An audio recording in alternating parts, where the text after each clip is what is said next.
A murit pe loc, iar două femei de 55 și 57 de ani, dar și un bărbat de 53 de ani au fost spitalizați. Femeia care se afla pe scaunul pasagerului din față a suferit cel mai mult. Presa din Rusia scrie că șoferul decedat era moldovean. În urma coliziunii și el a murit la fața locului.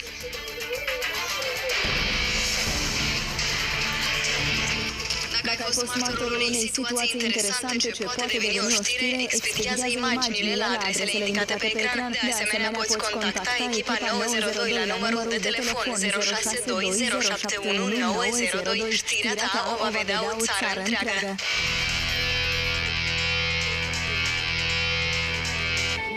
Poliția a fost alertată de proprietarul mobilului în vârstă de 37 de ani. Potrivit acesteia, cineva i-a securat de